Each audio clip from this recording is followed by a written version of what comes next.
Good morning. This is John from the Springs Mennonite Church. I'm happy to be with you today. It's the end of a week, and I hope you've had a great one. I know God is always working in our lives, even when we don't see it. And He calls on us to do what He wants, to live a life that's pleasing to Him. I mean, that's the whole point.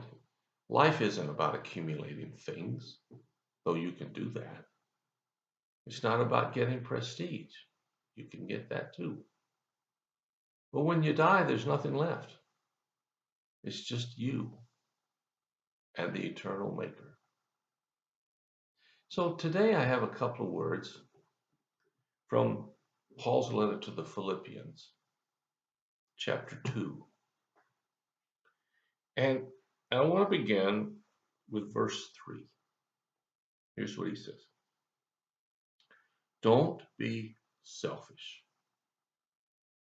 Don't try to impress others. Be humble, thinking of others as better than yourselves.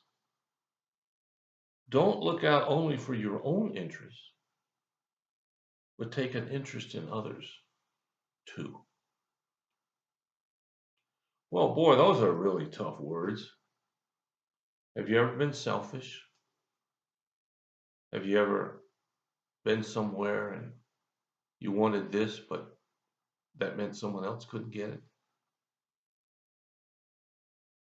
I I remember a little story about two kids, and they were arguing over who gets the first piece of candy.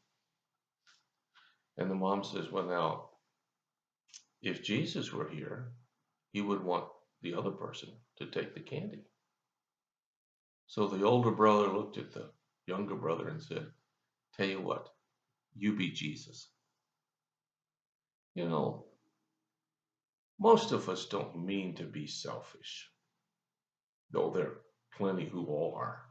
But most of us don't realize that when we don't think of others, we're being selfish. When we don't share our gifts and graces and instead keep them to ourselves, well, we're being selfish. This is not a statement about the worst in society. It's a statement about you and me. Don't be selfish. Do not try to impress others. I've started going to a gym.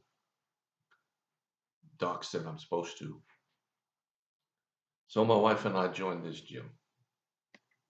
And I went for the first time yesterday. There were three young guys really trying to show off to each other. And here I am. Well, it's been 30 years since I lifted weights, so I'm really out of shape and really less than I once was.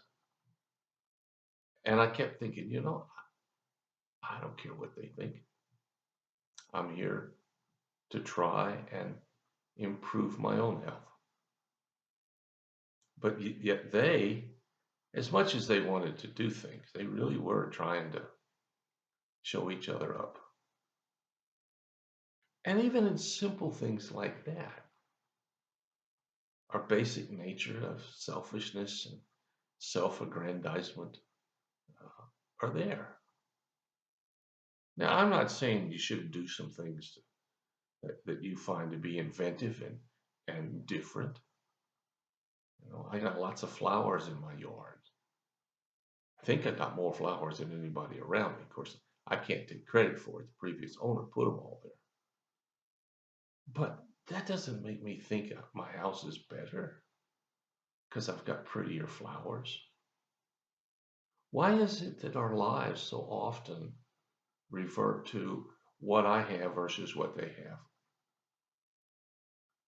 Well, he goes on to say, be humble, thinking of others as better than yourself.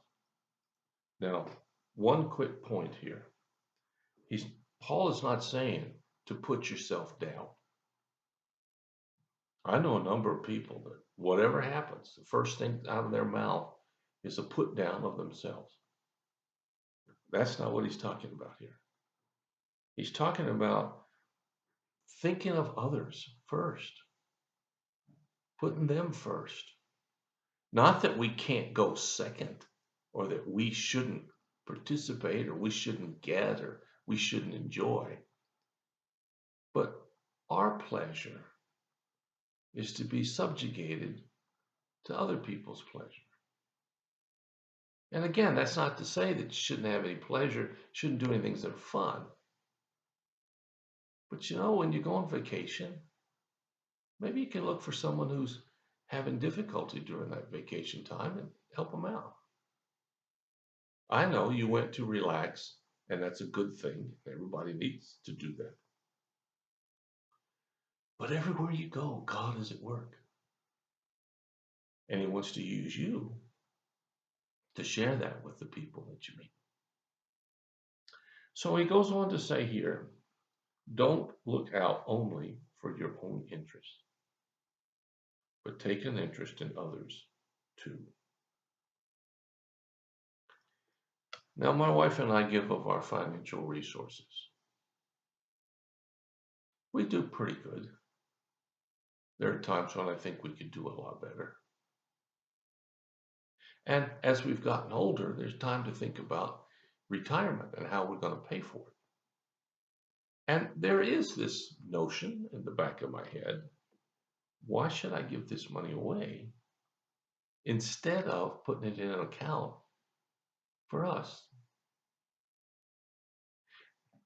And as I think about that, I realize that from the world's standpoint, it makes no sense. You take care of yourself first. But for some reason, ever since I became a Christian a long time ago, I got hold of this idea. If we do what God wants us to do, then He'll take care of us. In fact, taking care of us is His job. My job is to do what He asked me to do. And so sharing our financial resources is part of what He asked me to do. Now, I know a lot of people, when they talk about that, they get into legalistic stuff about how much and before or after taxes and so on and so forth. I don't think God cares about that. I think what He cares about is that we have a generous heart that wants to work with others and share what we can, that wants to lift them up, that wants to see them have a fantastic life. And so wherever you are in God's world today, you can do that. If you're discouraged and depressed and you're all alone, well, go find somebody to talk to and encourage them, not just to have them encourage you. And you'd be surprised what a difference it might make.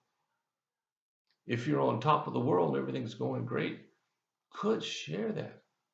Let your light shine, as the song says.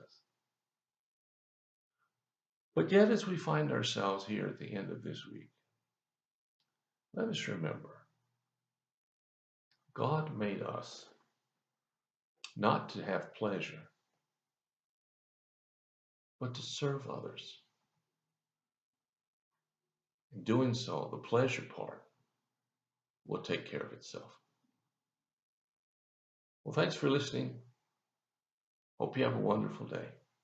If you have any prayer concerns or needs, let us know. We'll do whatever we can as fast as we can to help meet those needs. God bless you. I'll talk to you later.